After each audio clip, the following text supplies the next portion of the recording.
Hello everyone, welcome back to my YouTube channel Heart of Knowledge.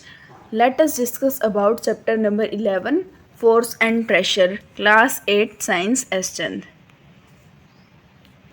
When an athlete wants to throw a ball during the shot put contest so that it may go as far as possible, he has to push the ball hard.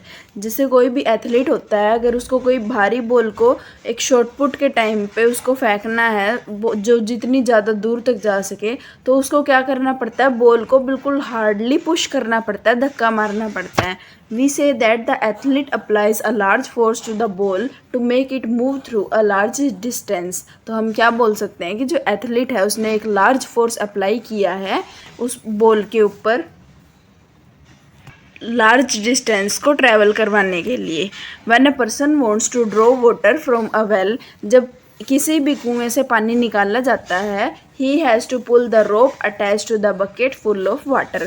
तो उसे क्या करना पड़ता है, जो रोप होती है, रस्सी होती है, बकेट के साथ अटैच होती है, उसको खींचना पड़ता है अपनी तरफ, पुल बोलते हैं जिसको. We again say that person ने क्या किया, एक फोर्स को अप्लाई किया है रोप के ऊपर जो बकेट के साथ में अटैच थी, ताकि वो ऊपर आ सके और वेल से बाहर निकाल सके. And if by chance the sharp heel of women's shoe falls on of our foot, अगर बाय चांस क्या हो, किसी भी वुमेन के जो शार्प हील होती है अगर किसी के पैर पे पड़ जाए वो, it hurts our foot too much and produce a lot of pain, जिससे क्या होता है, बहुत ज़्यादा पेन होता है. We say that the force of women's weight produce a large pressure on our foot because all her weight fall on a small area of our foot due to the sharp heel. तो क्या होता है उसमें, जो women के जो पूरा complete wait था वो लार्ज प्रेशर के कारण हमारे खुद के स्मॉल एरिया के ऊपर, एक फुट के ऊपर पड़ गया, जिससे उसमें ज़्यादा पेन हुआ. It is this large pressure on our foot which hurts the foot. ये क्या था, लार्ज प्रेशर था जिसने हमारे फुट को हर्ट किया था. On the other hand, if the broad heel of men's shoes falls on our foot, अगर उसकी जगह जहाँ शार्प थी हील थी उसकी जगह अगर ब्रॉड हील होती है तो वो इतना ज़्यादा हर्ट नहीं करती है, क्योंकि वो जो due to the broad heel the force men's weight falls on the large area of our foot due to which the pressure produced on our foot is much less. तो उससे क्या हुआ, जो उसकी हील थी वो ब्रॉड थी और उसका एरिया बहुत ज़्यादा हो गया था और प्रेशर उस पर कम प्रोड्यूस हुआ था, जिसकी वजह से हर्टिंग भी कम हुई थी. In this chapter we will discuss the various types of forces, क्या क्या फोर्सेज के टाइप्स होते हैं और उनके इफेक्ट्स क्या होते हैं जो फोर्सेज के थ्रू प्रोड्यूस किए जाते हैं. And we will also study the pressure exerted by solid, liquid and gas. जो सॉलिड, लिक्विड, गैस होते हैं वो किस तरीके से प्रेशर को एक्सर्ट करते हैं, इंक्लूडिंग द एटमॉस्फेरिक प्रेशर. तो अब हम डिस्कस करते हैं फोर्स के बारे में, फोर्स क्या होता है और किस टाइप का होता है. When we want to open a door we have to push the door handle with our hand. अगर हमें बाय चांस कहीं डोर को ओपन करना है तो वहाँ क्या करना पड़ेगा, उसको पुश करना पड़ेगा, उसके जो डोर हैंडल होता है उसको हमें पुश करना पड़ता है. And when we want to close the door, और जब हम डोर को क्लोज करना चाहते हैं, we have to pull the door handle, वो क्या करना पड़ता है, हमें खींचना पड़ता है. This means that to move an object it has either to be pushed और पुल्ड. अगर किसी भी ऑब्जेक्ट को मूव करवाना है तो या तो उसे पुश करना पड़ेगा या फिर उसे क्या करना पड़ेगा, पुल करना पड़ेगा, या तो उसको धक्का देना पड़ेगा या फिर उसको खींचना पड़ेगा अपनी तरफ. अ पुश और a pull of an object is called force. एक जो पुश होता है या पुल होता है किसी भी ऑब्जेक्ट का, उसको हम क्या बोलते हैं, फोर्स बोलते हैं. The direction in which the object is pushed और pulled is called the direction of force. वो डायरेक्शन जिसमें उस ऑब्जेक्ट को या तो पुश किया जाए या फिर उसको पुल किया जाए, उसको हम क्या बोलते हैं, डायरेक्शन ऑफ फोर्स बोलते हैं. वी ओपन और close a door by applying the force. अब जब हम किसी भी डोर को ओपन करते हैं या उसको क्लोज करते हैं तो वो किस तरीके से करते हैं, फोर्स को अप्लाई करके करते हैं. When we push the door to open it then we apply a force on the door in a direction away from us. Push का मतलब क्या होता है, जब हम डोर को ओपन करते हैं, पुश करते हैं, तो उसमें क्या होता है, जो फोर्स लगता है वो हमसे दूसरी साइड लगता है, मतलब हमारी जो साइड होती है उससे अपोजिट डायरेक्शन में लगता है, अवे फ्रॉम अस लगता है। और जब हम किसी भी डोर को पुल करते हैं अपनी तरफ तो वो एक्सर्ट करता है फोर्स उस डायरेक्शन में जिस डायरेक्शन में हम हैं, मतलब हमारी तरफ उसकी डायरेक्शन होती है। जैसे आपको फिगर में शो कर रखा है, पुश के टाइम पे इस साइड इसका क्या है, फोर्स है, जहाँ पे हम खड़े हैं उससे दूसरी तरफ फोर्स लग रहा है। और पुल के केस में क्या होता है, खुद की तरफ खींचना, तो मतलब इसके अंदर क्या कर रहा है, ये यहाँ पे खड़ा है और इसकी तरफ डायरेक्शन है फोर्स की। तो पुश का मतलब क्या होता है, धक्का देना, और पुल का मतलब होता है खींचना। ये क्या होता है, फोर्स होता है। Force are used in our everyday action like pushing, pulling, lifting, stretching, twisting and pressing. Force है वो हमारी everyday actions के अंदर यूज़ होते हैं, जैसे किसी भी चीज़ को पुश करना, धक्का देना, पुल करना मतलब खींचना, किसी सामान को उठाना, किसी चीज़ को स्ट्रेच करना, किसी की ट्विस्टिंग करना, या फिर किसी को प्रेस करना। तो for example a force is used when we push a football. एक एग्जाम्पल है हमारे पास, फोर्स कब यूज़ होएगा, जब हम किसी भी फुटबॉल को पुश करते हैं, मतलब उसको किक करते हैं। A force is used when we pull a door. Force कब यूज़ होएगा, जब हम क्या करेंगे, एक डोर को पुल करेंगे, मतलब अपनी तरफ खींचेंगे। फोर्स कब यूज़ होता है, when we lift a box from the floor. किसी भी सामान को उठाते हैं, कोई भी बॉक्स वगैरह है अगर फ्लोर से उसको उठाते हैं। A force is used when we stretch a rubber band. Example है, रबर बैंड को जब हम स्ट्रेच करेंगे तो वहाँ भी फोर्स लगेगा। Force is used when we twist a wet cloth to squeeze out water. Water को स्क्वीज आउट करने के लिए जब हम किसी भी गिल्ले क्लॉथ को क्या करते हैं, ट्विस्ट करते हैं, तो यहाँ भी क्या लगता है, फोर्स लगता है। Force is used when we press the brake pedal of the car. जब भी किसी भी कार के ब्रेक पेडल्स को हम प्रेस करते हैं तो वहाँ भी क्या लगता है, फोर्स लगता है। Fallen leaves of trees fly away with the wind because the force of wind pushes them away. क्या होता है, जो फॉलन लीव्स होती हैं ट्रीज़ की वो उड़ जाती हैं हवा के साथ में, क्योंकि जो फोर्स होता है वो हवा का वो उनको पुश कर देता है, और खुद की जहाँ से हवा चल रही है उससे अपोजिट साइड उड़ते हैं वो, तो मतलब उस साइड क्या होती है, वो पुश कर देते हैं उनको। Even the roof of some huts fly away during a storm because the force of strong winds pushes them away. कभी कभार रूफ्स होती है हट की, वो भी उड़ जाती हैं, जो स्ट्रॉन्ग होता है उसकी क्या होती है, जो स्ट्रॉन्ग विंड्स होती हैं वो उसको पुश कर देती है। And when we fly a kite we can actually feel the force of the wind on it. और जब हम किसी भी काइट को फ्लाई करवाते हैं तो तब हम फोर्स भी एक क्या कर सकते हैं, फील कर सकते हैं, जैसे उसका धागा खींचता है। Before we go further, we should know the meaning of term interaction as used in physics. Interaction का मतलब क्या होता है? Interaction means reciprocal action. मतलब जो वापस दोबारा एक्शन होता है वो होता है। इंटरेक्शन हमेशा दो ऑब्जेक्ट्स के बीच में होता है। इंटरेक्शन में क्या होता है, हर एक ऑब्जेक्ट एक्ट करता है इस तरीके से कि उसके ऊपर कोई ना कोई इफेक्ट कर रहा है दूसरा ऑब्जेक्ट। दूसरे शब्दों में हम क्या बोल सकते हैं, interaction means to act on each other. Interaction का मतलब किसी एक दूसरे के ऊपर एक्ट करना। एग्जाम्पल के तौर पे जैसे मैं आपको अच्छे से एक्सप्लेन करती हूँ, force is due to an interaction. जो फोर्स लगता है वो हमारे इंटरेक्शन के कारण लगता है। किस तरीके से लगता है, an interaction of an object with another object result in a force between the two objects. Interaction में क्या होता है, एक ऑब्जेक्ट है वो दूसरे ऑब्जेक्ट के साथ में जब इंटरेक्ट करता है, उसके साथ में कोई ना कोई एक्शन करते हैं आपस में, तो उसके अंदर क्या होता है, फोर्स प्रोड्यूस होता है दो ऑब्जेक्ट्स के बीच में। In other words, a force arises due to the interaction between two objects. Force कैसे arise होता है, जब interaction होती है दो objects के बीच में। At least two objects must interact with each other for a force to come into play and show its effect. अगर आपको फोर्स देखना है या फोर्स फील करना है तो हमेशा क्या होना चाहिए, एटलीस्ट टू ऑब्जेक्ट्स होने चाहिए जो आपस में इंटरेक्ट करते हो। If there is no interaction between the two objects no force can show its effect. अगर कोई भी इंटरेक्शन नहीं हो रही दो ऑब्जेक्ट्स के बीच में, मतलब वहाँ पे कोई फोर्स इफेक्ट में नहीं आ रहा है। This will become more clear from the following example. Suppose करते हैं एक man standing behind a stationary car. एक मैन है स्टेशनरी कार के पीछे खड़ा है। Since there is no interaction between the man and the car. अब इन दोनों के बीच में कोई इंटरेक्शन नहीं है, मतलब इन दोनों उनको आपस में कोई टच नहीं है, तो no force act on the car and hence the car does not move. तो यहाँ पे क्या है, कार के ऊपर कोई फोर्स नहीं लग रहा है तो कार यहाँ पे मूव भी नहीं करेगी। अब हम सपोज करते हैं एक मैन है, वो क्या कर रहा है, पुश कर रहा है कार को विद हिज हैंड्स। अपने हैंड्स के साथ वो क्या कर रहा है, कार को पुश कर रहा है, जिसके कारण क्या हो रही है, कार स्टार्ट कर रही है मूव करना। When the man pushes the car there is interaction between the man and the car। जब मैन कार को पुश कर रहा था तो उन दोनों के बीच में क्या हुई, इंटरेक्शन हो रही है, और इस इंटरेक्शन के टाइम पे एक फोर्स निकलेगा जो एक्ट करेगा कार के ऊपर, जो उसको मूव करवाएगा in the direction of applied force. जिस साइड फोर्स लगेगा उस डायरेक्शन में उसको मूव करवाएगा।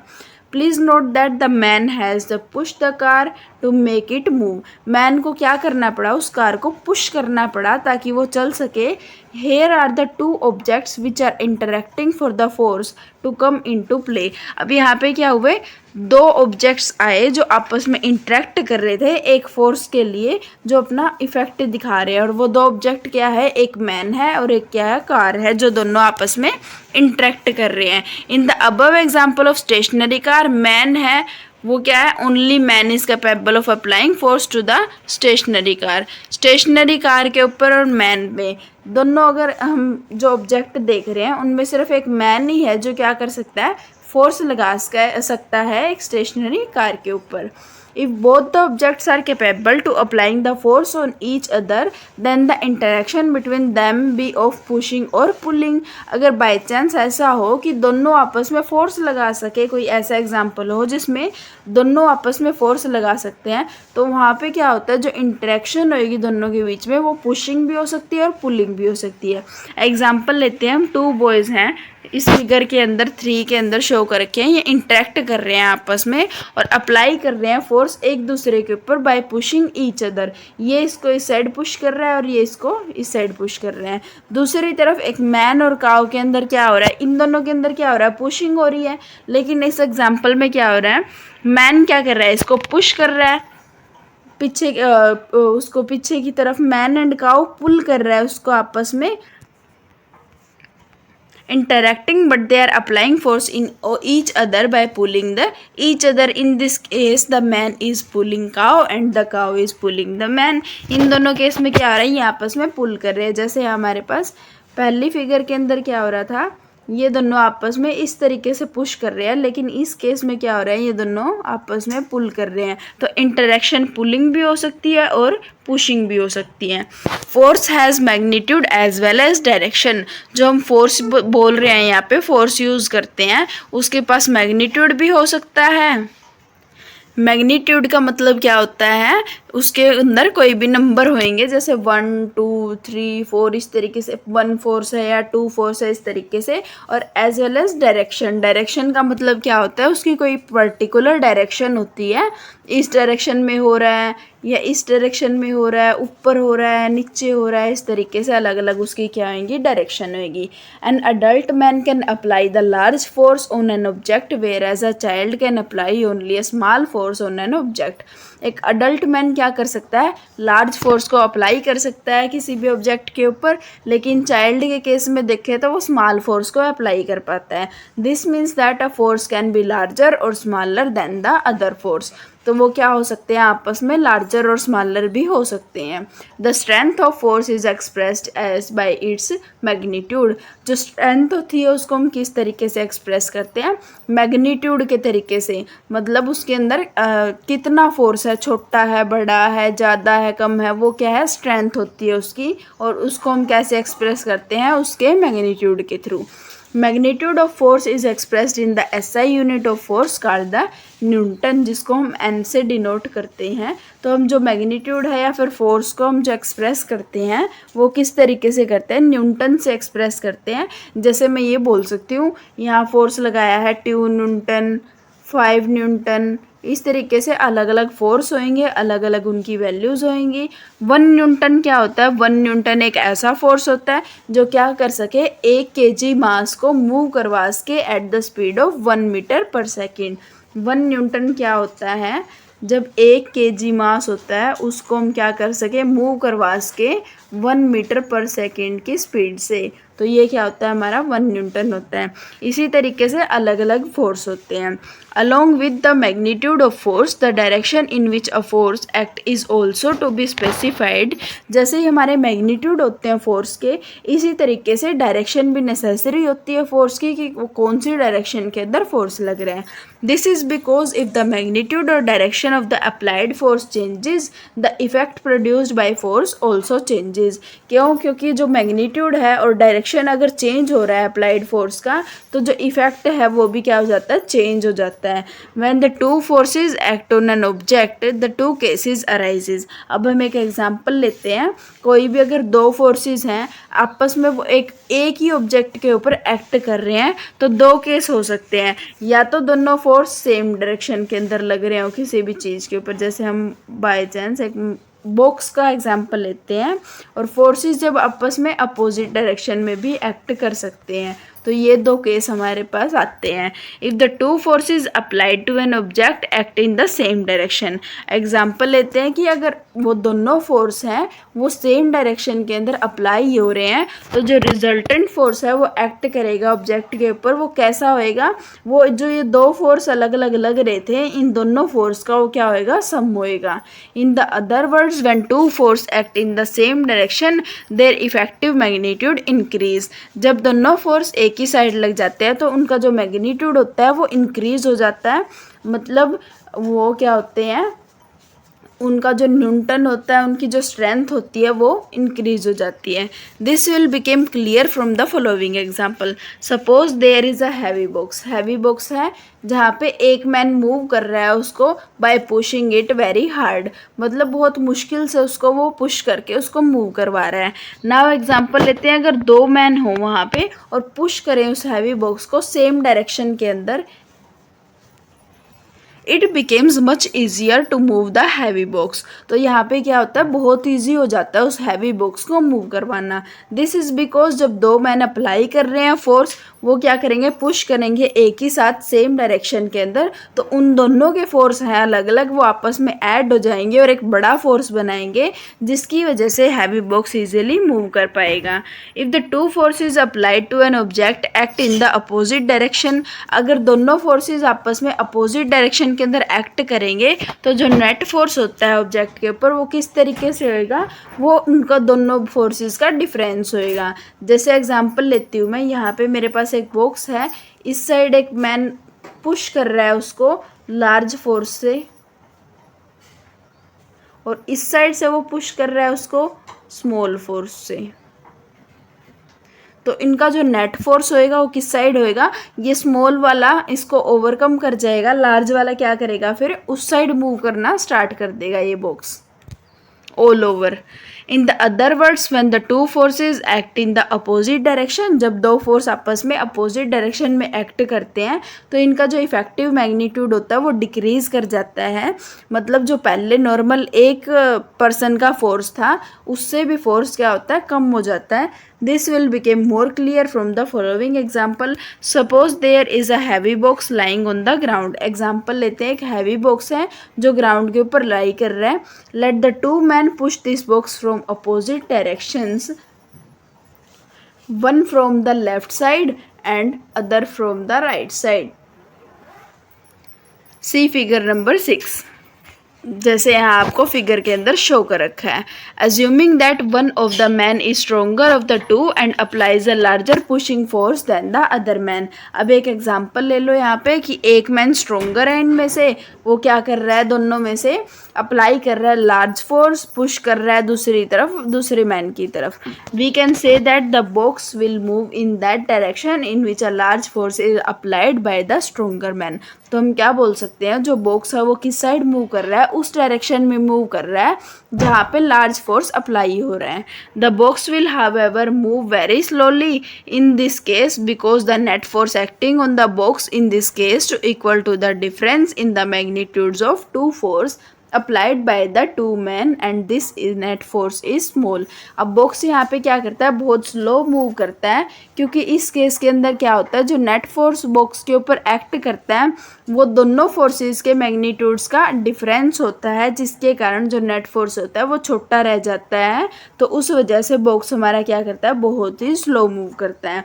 थर्ड केस क्या होता है, if the two forces applied to an object are equal in magnitude, अगर जो दो फोर्स आपस में अप्लाई किए जा रहे हैं ऑब्जेक्ट के ऊपर, अगर वो इक्वल हो मैग्नीट्यूड के अंदर और अपोजिट डायरेक्शन में लगे, तो जो नेट फोर्स होएगा वो आपस में कैंसिल आउट कर जाएगा और वो क्या रह जाएगा, सिर्फ जीरो रह जाएगा, जिसकी वजह से कोई भी बॉक्स मूव नहीं कर पाएगा।